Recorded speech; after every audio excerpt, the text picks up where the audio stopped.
Nah, jadi Bapak Ibu, kita saat ini sudah memasuki era industri 4.0. Jadi bisa kita lihat perkembangannya mulai dari industri 1.0 tahun 1784, di mana James Watt sudah pertama kali menemukan mesin uap yang otomasi industri mulai berjalan dengan menggunakan perangkat mesin uap. Masuk ke industri 2.0, mulai timbullah yang namanya proses produksi dengan menggunakan energi listrik. Industri 3.0 tahun 1969 mulai masuk ke dalam komputer, baru ke era industri 4.0 saat ini, ya, kita sudah masuk ke dalam hal Internet of Things. Jadi segala sesuatu itu sudah berbasis internet. Apa yang mau kita cari semuanya sudah ada di internet. Tugas dan peran kita sebagai guru hanya memfasilitasi. Jadi misalnya jangan berpikir bahwasanya, waduh, saya sudah tua, sudah tidak bisa mengikuti lagi, sudah tidak sanggup. Jangan pernah ada mindset seperti itu. Kita harus ketahui bersama bahwasanya kapasitas otak manusia itu sangat luar biasa. Misalnya kapasitas otak manusia itu adalah 1 petabyte. Jadi itu setara dengan 746 buah disket.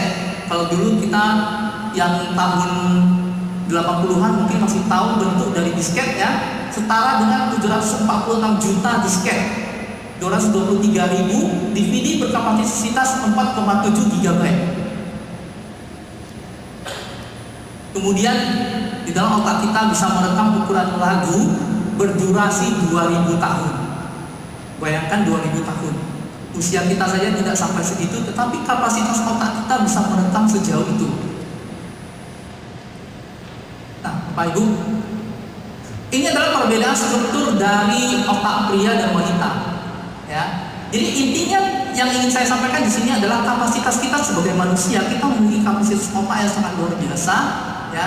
Kapasitas otak kita itu tidak terbatas. Kalau kita mau belajar apapun, itu masih bisa kita serap selama 1, lingkungan mendukung, 2, kitanya mau. Kalau dari kitanya sudah tidak mau, ya sudah, nggak usah ngomong apa-apa lagi. Pasti apapun yang diberikan kepada kita itu akan membal. Karena kita sudah membentuk mental block untuk diri kita sendiri. Nah, jadi di sini saya ingin bertanya kepada Bapak Ibu, mungkin dari bagian perempuan, mudah-mudahan angka 24 ada? Oh, Miss, silakan. Pertanyaan dari saya adalah, menurut Miss, pria dan wanita itu mana lebih stres? Baik, terima kasih Zat buat pertanyaannya. Kalau menurut saya yang lebih stres itu adalah wanita. Lebih stres wanita. Terima kasih. Oke, baik. Angka 36. Oh, segini. Pas ya, wanita dan pria. Menurut Sejimi yang lebih stres itu laki-laki, pria atau wanita? Tes. Terima kasih atas pertanyaannya. Di sini saya tidak bisa mengatakan lebih stres pria atau wanita, itu tergantung ke pribadinya masing-masing. Thank you, sir. Maksudnya begini, Sejimi. Maksudnya begini, kalau menghadapi satu permasalahan yang sama, pria ini dan wanita ini sama-sama dihadapkan pada permasalahan yang sama, mana yang bisa lebih stres? Menurut saya, pria.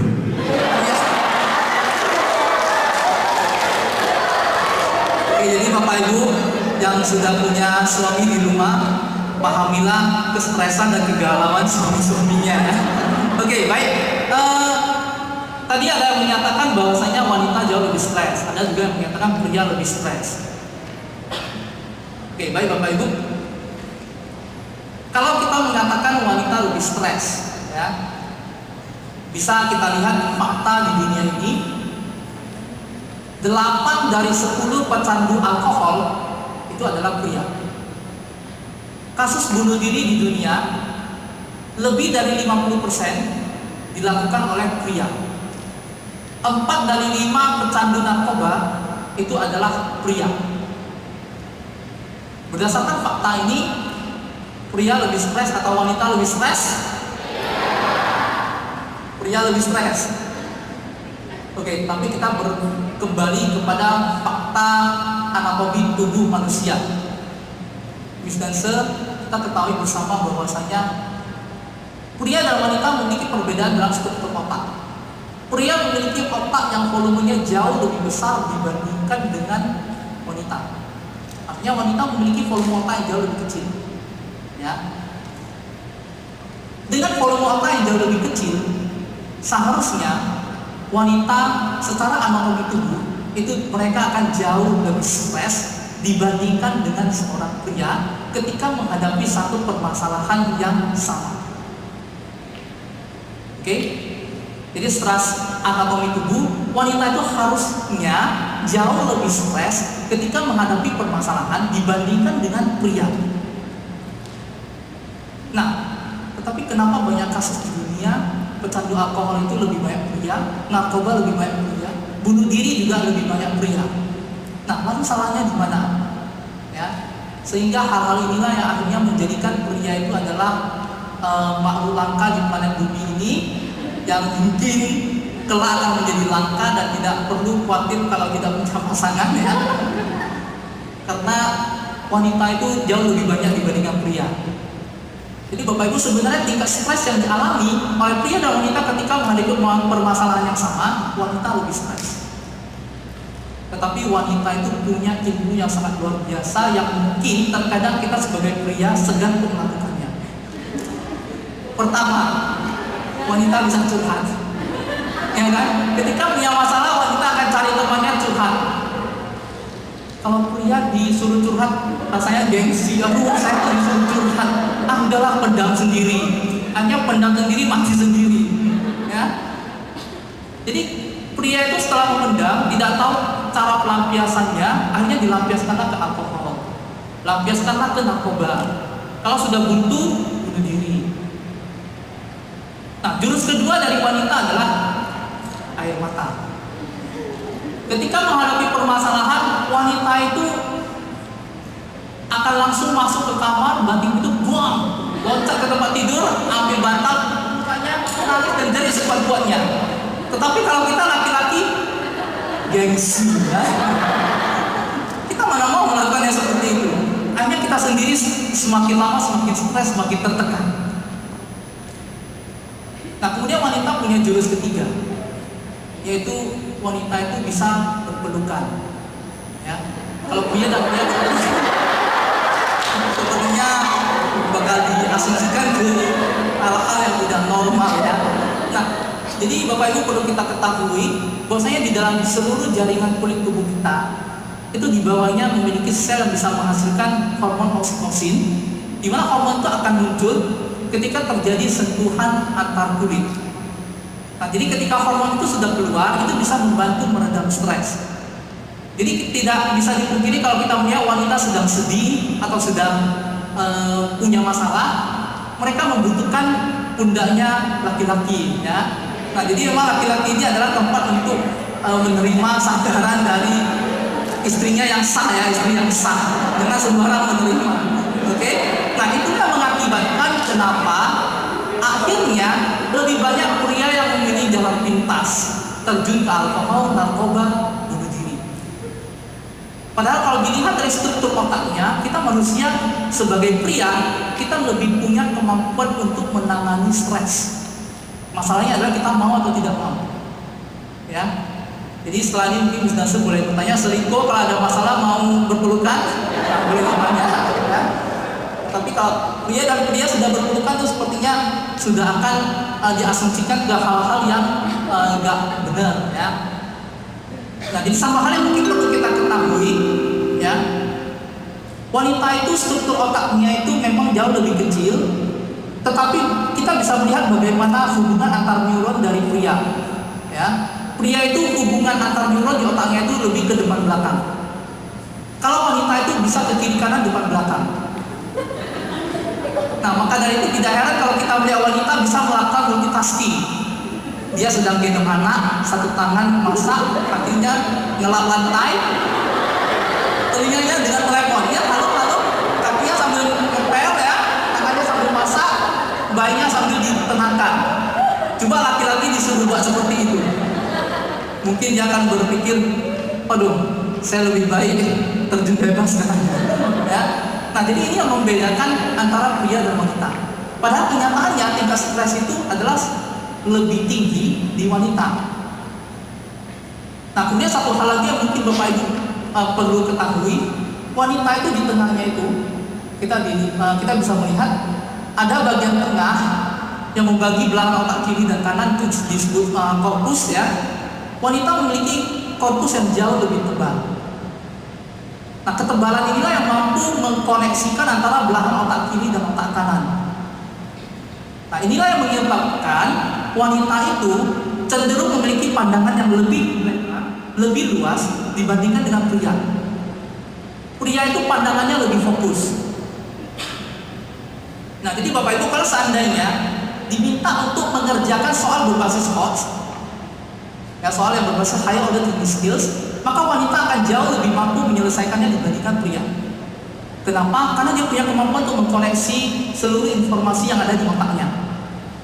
Tetapi kalau diminta untuk membuat soal berbasis HOTS, ya ini membuat soal, pria akan jauh lebih unggul.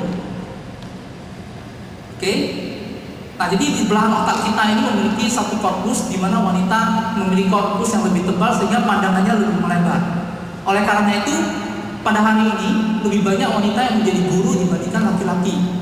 Ya, mungkin kalau kita pernah mengikuti kelas, sedang mengikuti ujian, ada guru yang mengawas di depan, guru itu adalah wanita. Tidak heran kalau seandainya guru sedang melihat di sana, ada murid yang di sana sedang kerjasama atau ngopek, gurunya sedang tatapan ke sana, tapi dia bisa tahu. Diki, kamu nyantai ya, padahal tatapannya ke sana. Tapi dia bisa tahu apa yang dilakukan peserta didiknya di sana. Nah, inilah kelebihan dari wanita. Nah, jadi wanita itu punya pandangan yang jauh lebih melebar. Ya. Dikarenakan pria itu pandangannya lebih fokus, tidak bisa dipungkiri, tidak bisa dibohongi ya. Pria dan wanita itu sama-sama suka melihat hal-hal yang cantik, hal-hal yang indah, hal-hal yang ganteng. Benar? Benar ya? Ada suka yang melihat hal-hal yang jelek? Tidak ada ya, semua suka melihat hal-hal yang cantik, hal-hal yang indah. Nah, tetapi karena pria itu pandangannya itu adalah fokus ke depan, pria itu tidak bisa tidak menoleh kalau dia melihat hal-hal yang cantik.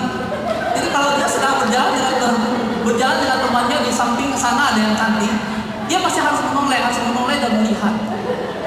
Dia tidak bisa dengan menggunakan lirikan, sehingga inilah yang mengakibatkan kalau suami istri sedang berjalan bersamaan, sang suami melihat yang cantik-cantik, yang indah-indah, pasti di sampingnya langsung lihat tuh terus. Nah, pasti akan begitu. Tetapi beda dengan wanita. Jadi jujur di sini wanita semua suka melihat yang ganteng-ganteng, suka ya. Nah, suka melihat yang di badannya dia ada tahu dan tempe, ya. Badannya ada 6 tahu, ada 6 tempe ya. Tetapi perbedaannya adalah karena wanita itu punya pandangan yang melebar, wanita itu tidak perlu menoleh. Nah, jadi ini kelebihan wanita. Jadi bisa kita melihat kalau wanita dengan wanita sama-sama sedang keluar, sedang hangout di mall dan sebagainya, ya. Temannya itu bilang, Habib, jam 3.